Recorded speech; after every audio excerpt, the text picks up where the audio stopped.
Ungodly. Chapter 4, where we left off. The search of the Peterson home was in full swing when Detective Al Brockney arrived there at 11 o'clock on the morning of December 27th. Officers in protective hairnets, booties, and latex gloves were combing each room looking for blood and other trace evidence that might suggest a struggle. Crime scene manager Rudy Scultetti, Skultety, Scultetti,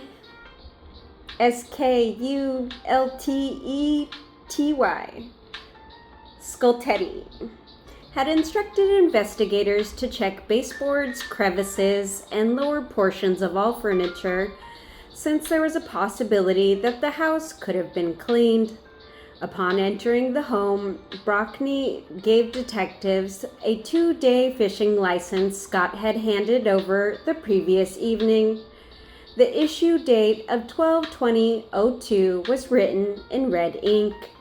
The license had a numeral 2 indicating it was valid for 2 days. The effective dates, December 23rd and 24th, were obviously filled in at a later time. Detectives recorded the license into the crime scene evidence log, along with a dozen other items they had seized.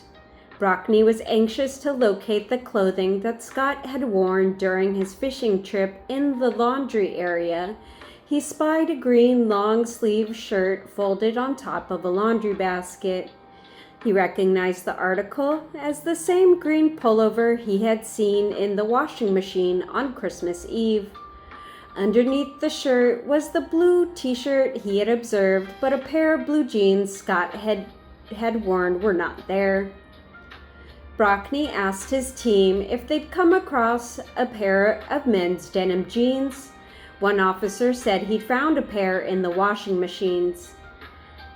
The pants were dry, as if they had not yet gone through the wash cycle. Brockney asked if they had been processed as evidence. Moving to the guest bedroom where Scott kept his clothes, Brockney checked inside the armoire. He folded a second pair of jeans folded on top of several articles of clean clothing. The location suggested that this might have been the pair that Scott had laundered. A closer inspection revealed suspicious stains on the front portion of the leg, and Brockney also seized them as evidence. He next looked at the tan camouflage jacket he had seen in Scott's truck on Christmas Eve, but he couldn't find neither the camouflage jacket nor the fishing lures. He did, however, locate the umbrellas that were wrapped in a tarp in the back of the truck. They were now in Scott's backyard, leaning against a fence at the far end of the property. 3 large umbrella stands were nearby. Brockney wondered why Scott would load up the umbrellas in his truck but not the stands. The blue tarp that had been wrapped around the umbrellas was now in the patio shed, spread out beneath the power sprayer. In a second, smaller shed on the south side of the residence, Brockney found the tan canvas tarp among the garden tools.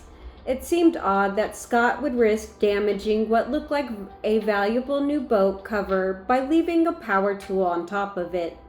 Sure enough, fuel had leaked onto the cover, and a strong gasoline odor permeated the air.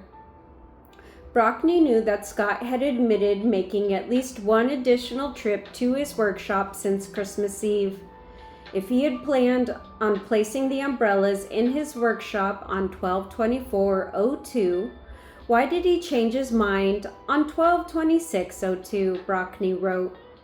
Isn't it also unusual that this brand of new boat tarp that was in the back of Scott's truck on 12/24/02 was now placed in a shed under a leaking gas motor?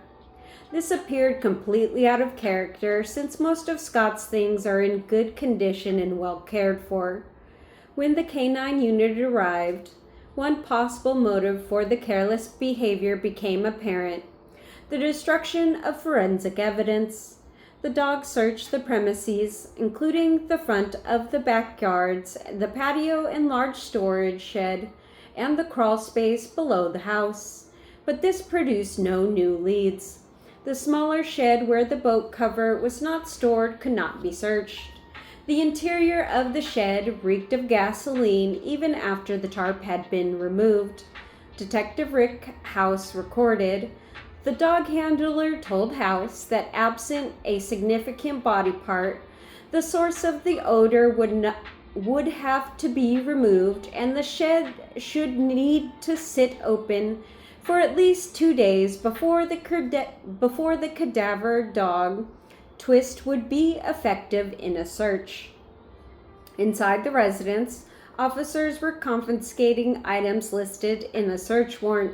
The Dirt Devil vacuum cleaner was taken from the hallway closet, and an upright vacuum was carefully wrapped to prevent any debris from escaping undetected.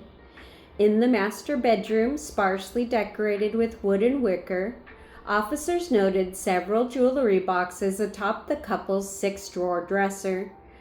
They contained pieces of jewelry that matched the items Scott said his wife was wearing at the time she disappeared, including 2 gold chains with clear stones, 1 gold watch with numerous clear stones on the face, and a white metal ring with blue and clear stones.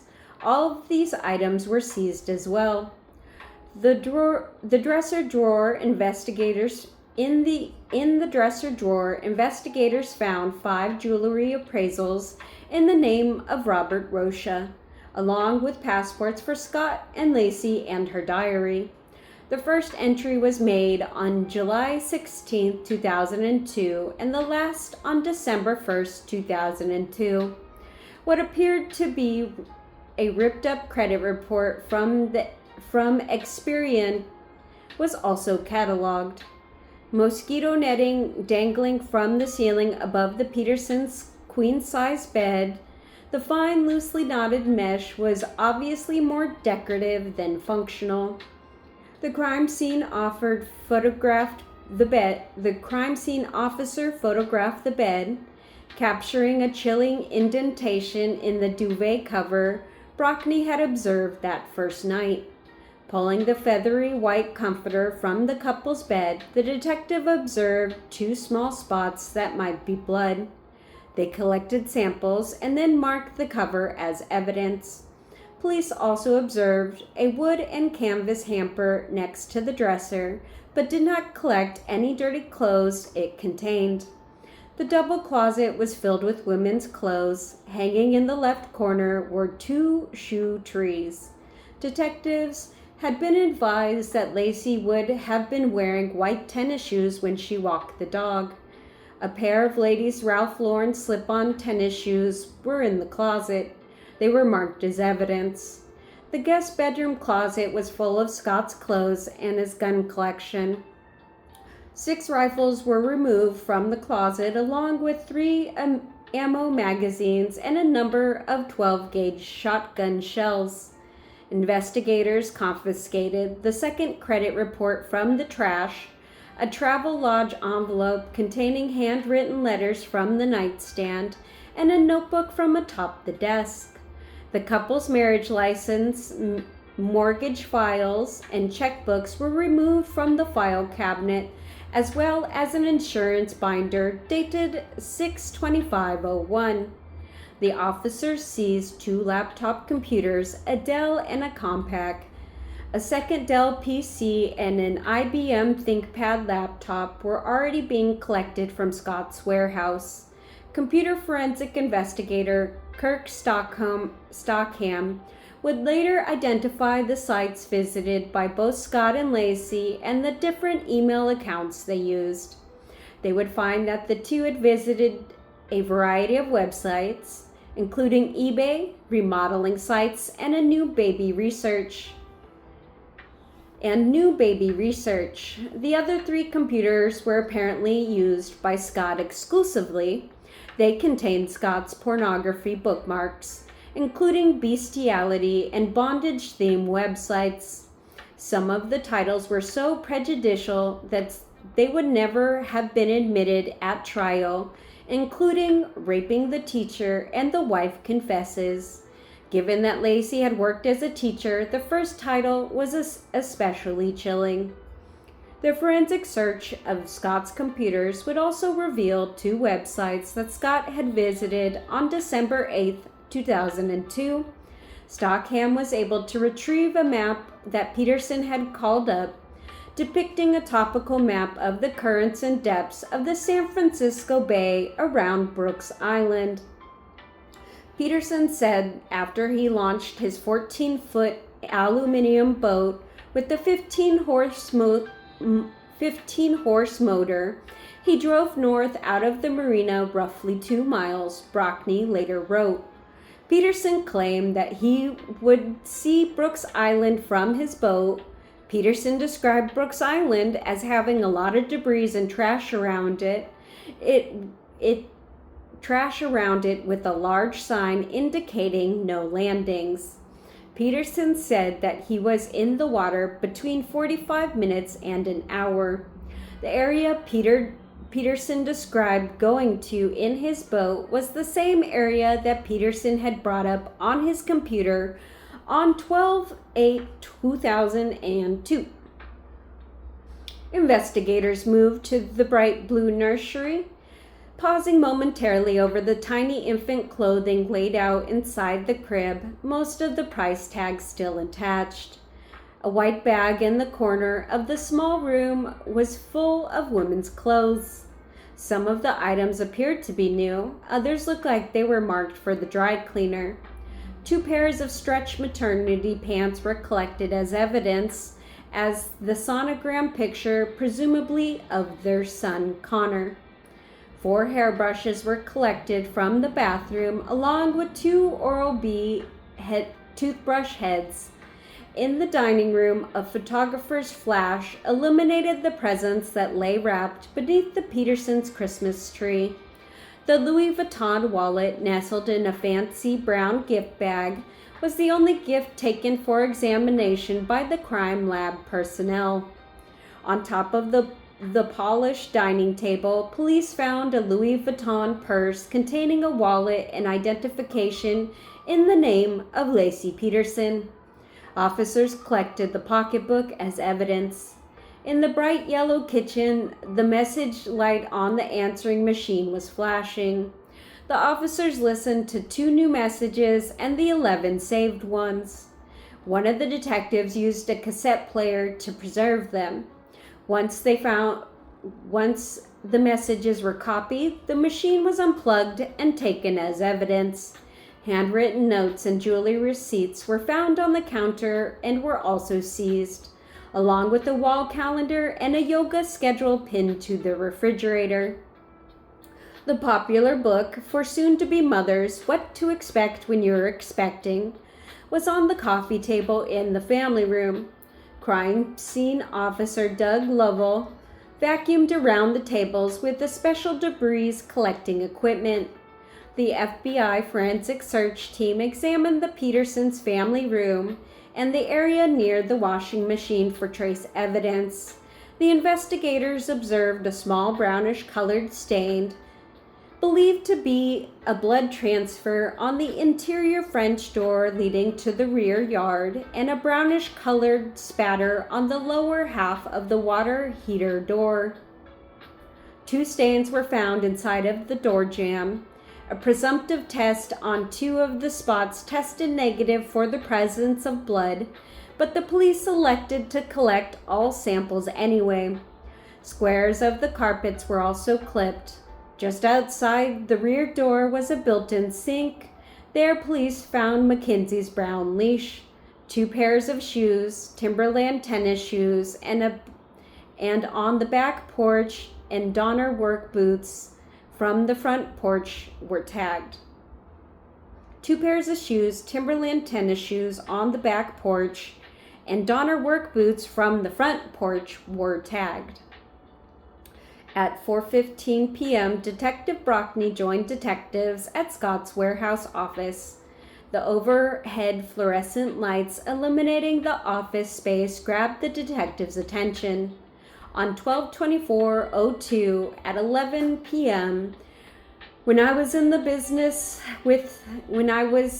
business with Scott Peterson, Peterson told me that there was no electricity and that I would have to use my flashlight or headlights to see inside, Brockney wrote in his report.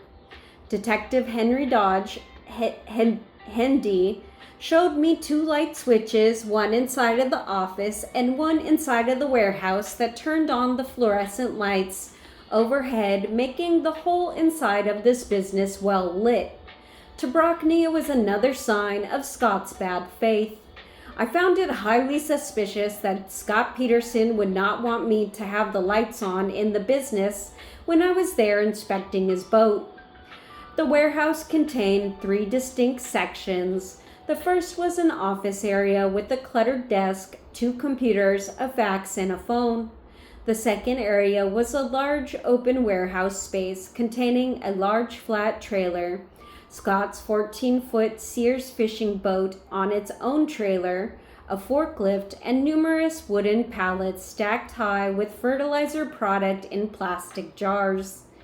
It was impossible to get to the small bathroom in the rear of the business without climbing over pallets.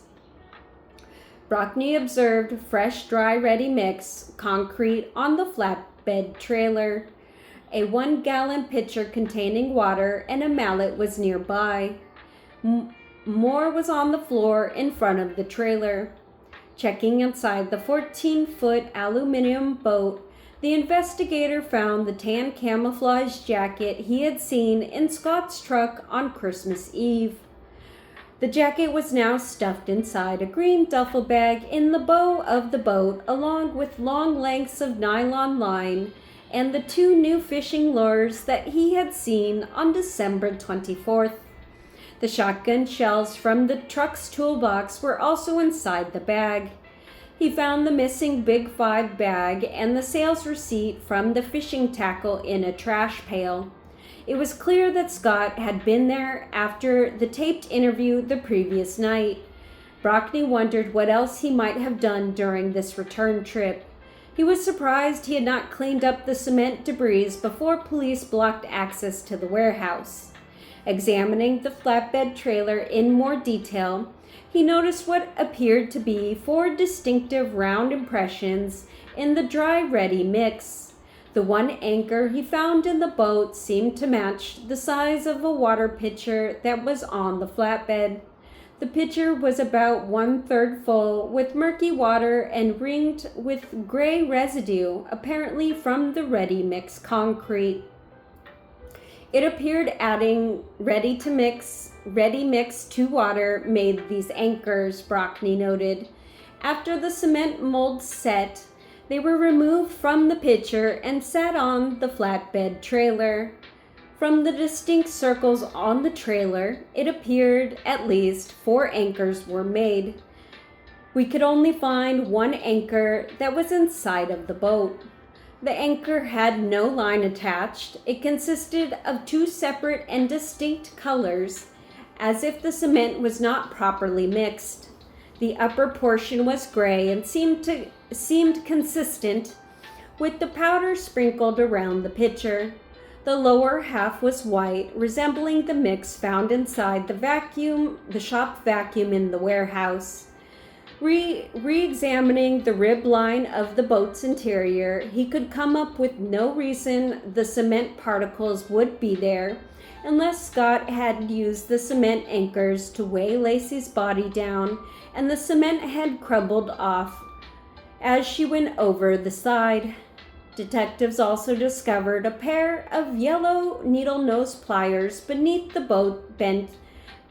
boat's bench seat. Clamped in the pliers was a black hair. A piece of red line was lying on the floor nearby. Detective Hendy, the crime scene manager, observed that the hair in the pliers appeared to be human. Placing the item into sealed bags, he marked them into evidence to be sent for DNA testing. It's unknown whose hair it was, but it was my understanding that Lacey Peterson had black hair, Detective Hendy noted. During the search, Captain Chris Boyer waited outside the building with Deputy Eloise Anderson and the cadaver dog Twist. Brockney wanted them to examine the interior of the warehouse. Once again, the animal hit on an area on the south side of the workshop next to the boat. Brockney watched as the canine made a strong hit on the 3 milk crates that were on the ground against the south wall. One of the crates contained a large roll of shrink wrap. The other 2 held tied down straps and other assorted items. The dog also had an indication on the bow of the boat along the starboard or right side. As the officers discussed the dog's reaction, Brockney saw someone opening the garage next door and drive his truck inside. He walked over to speak with the man who identified himself as Ron Prater. Prater had been Scott's neighbor on Emerald Avenue since August 2002. Although he knew Peterson by sight, he did not know his name. Scott kept to himself.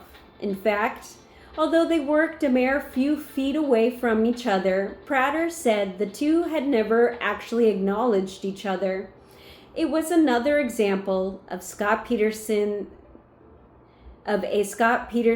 many might not recognize. The supposedly congenial, neighborly young man who had never introduced himself to someone he saw on a regular basis. Maybe Prater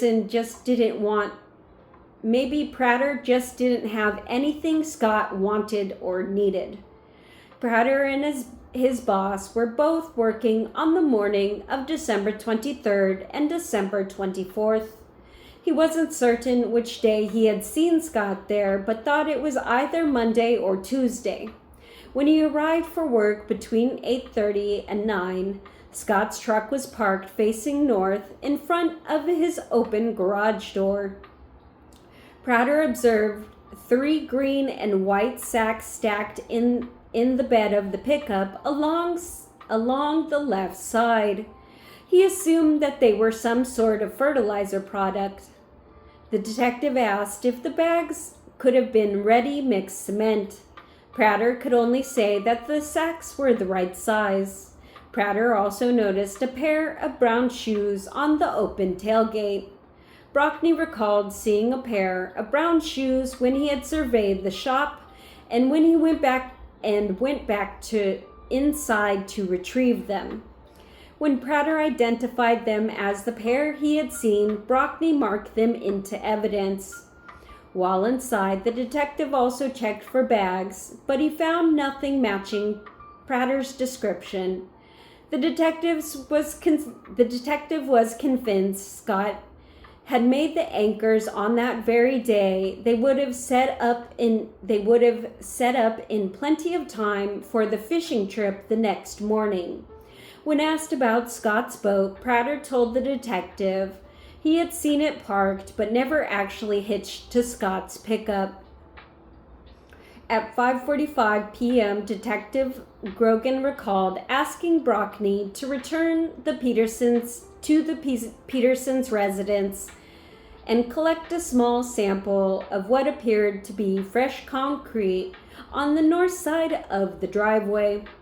Grogan thought that it might be leftover concrete that had washed into the dirt alongside the driveway. Meanwhile, another detective on the case, George Stowe, had followed up on the lead from a woman named Diane Jackson who had reported witnessing the burglary across the street from the Petersons.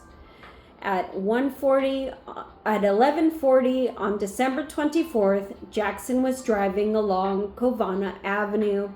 As she passed the Medina residence, she saw three short of stature, dark-skinned but not African-American guys standing in the front yard near a van.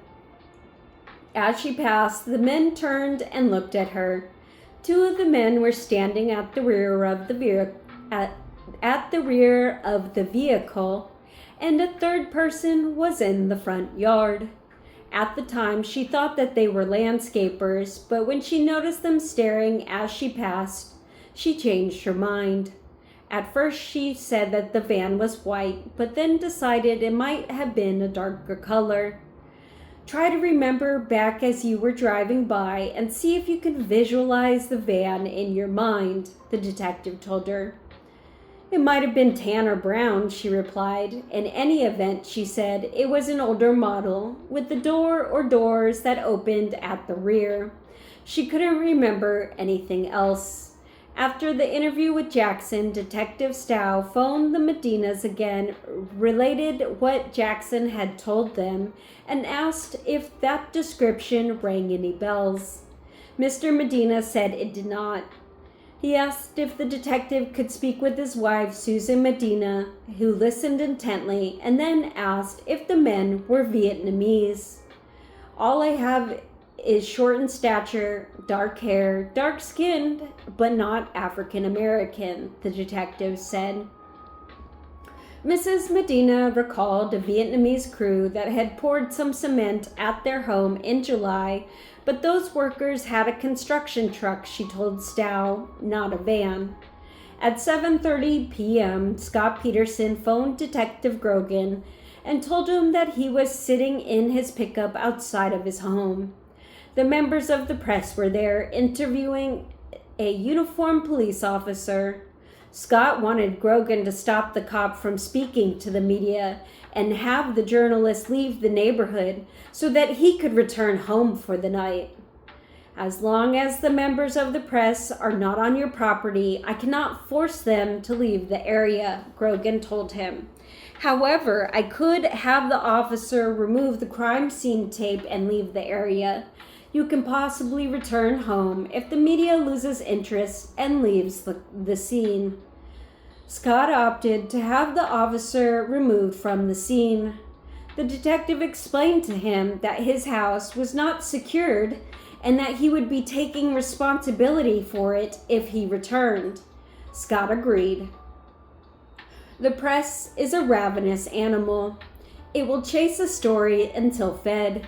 And the meal doesn't always have to be the truth. In fact, if the tale is good enough, complete enough, the media can become satiated and bored, leaving of its own accord. But Scott approached this inevitable part of the search as a guilty man from the inception, and his behavior piqued the press's interest.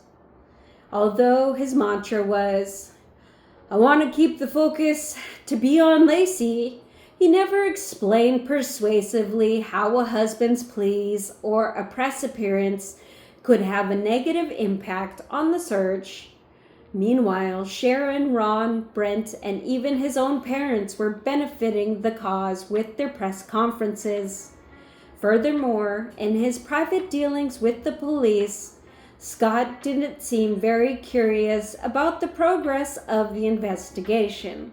Scott's demeanor was courteous throughout our telephone conversation, Grogan noted in the police report several days after Lacey disappeared, but he did not inquire as to the result of the search warrants.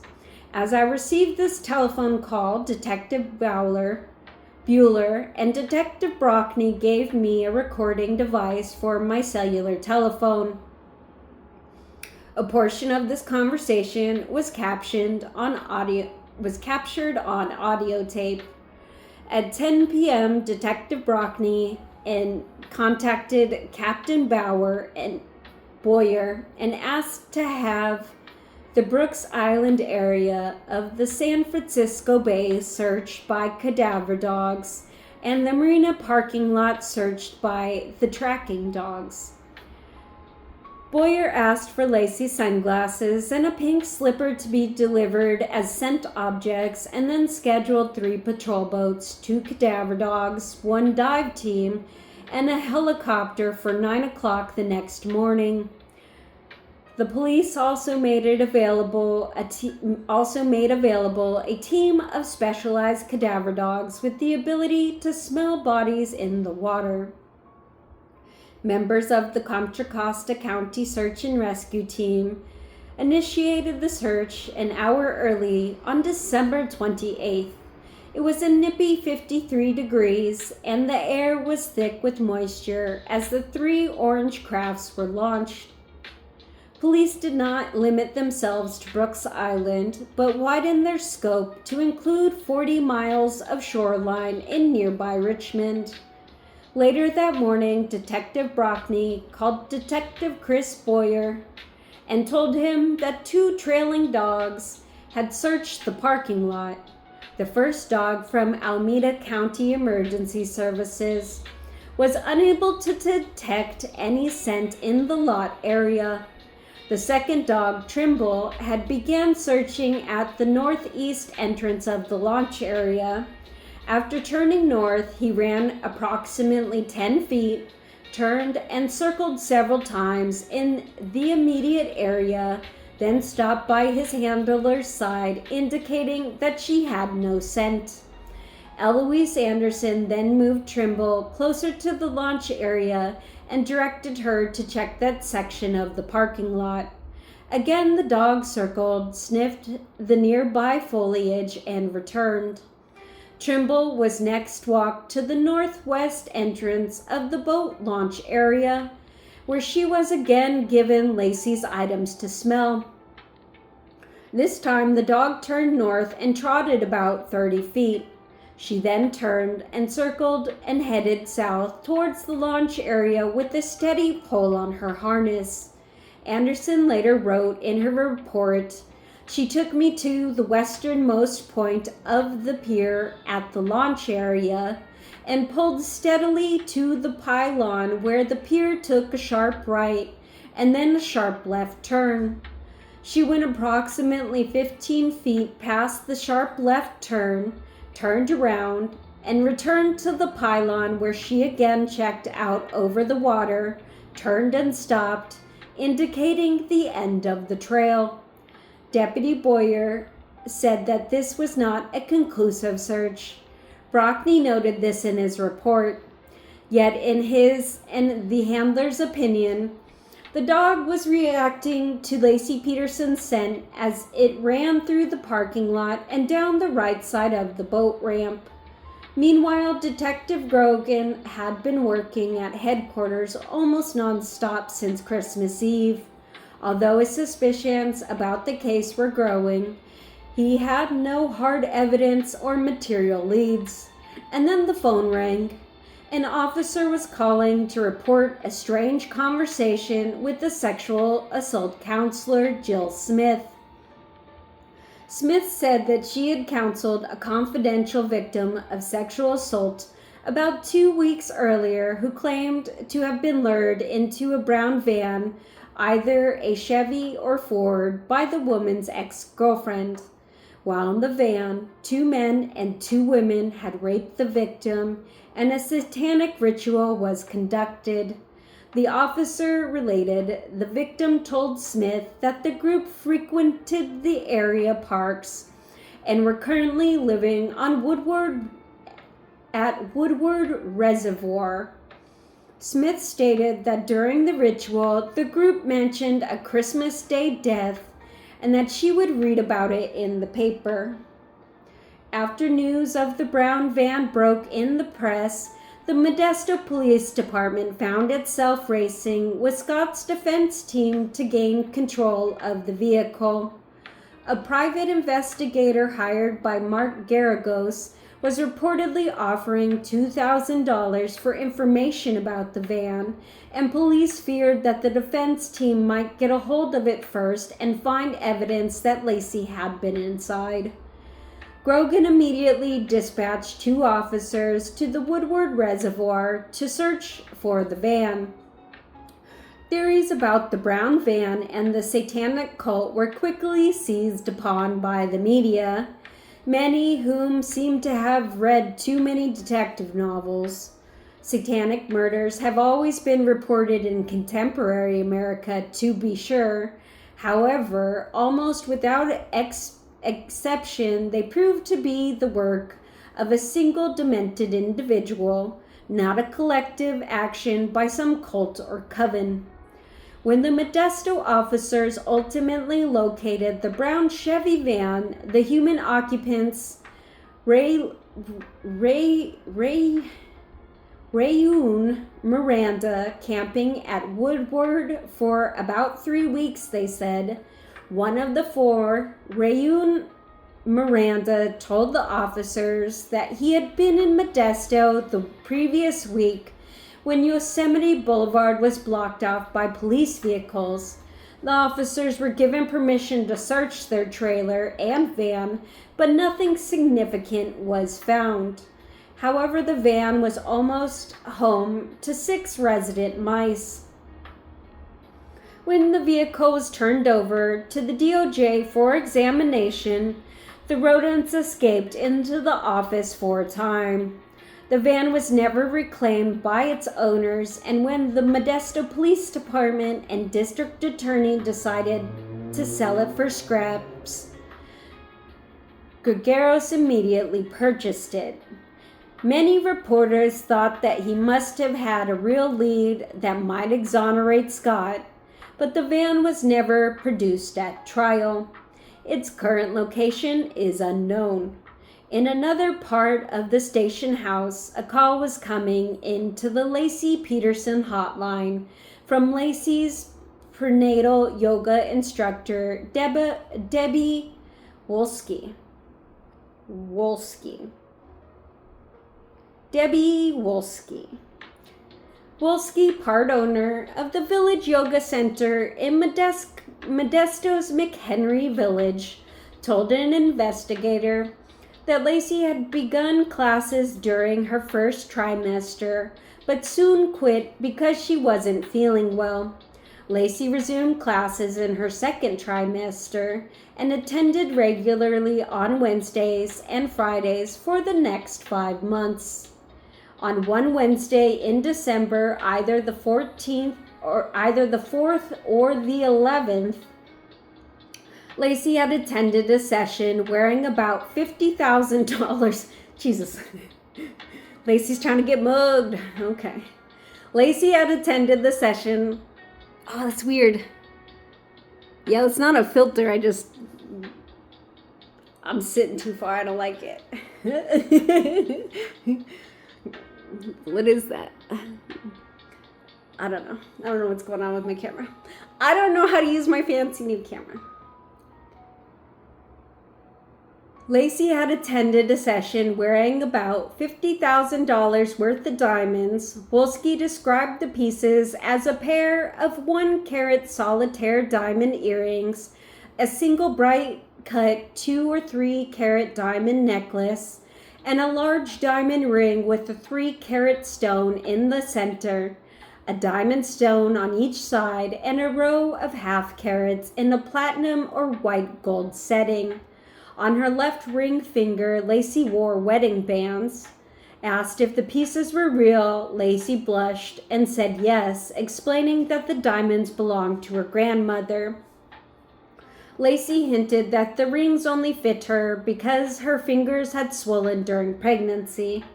Laci told Wolski that she was planning to break the ring into smaller pieces, including an engagement ring for her sister. She had worn them to class because she was going to have them appraised afterward, and she didn't want to leave the gems in her car. During the chat, Laci also mentioned that she was in the process of putting her grandfather in a nursing home and that the family was going to sell his house and his furnishings. Laci said that the house contained a number of antiques and inquired if Debbie would be interested in purchasing anything. Laci told her that her exercise consisted of walking her dog every morning.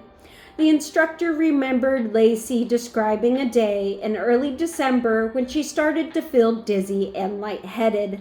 The feeling was a little like a hot flash, she said, and she had turned back early.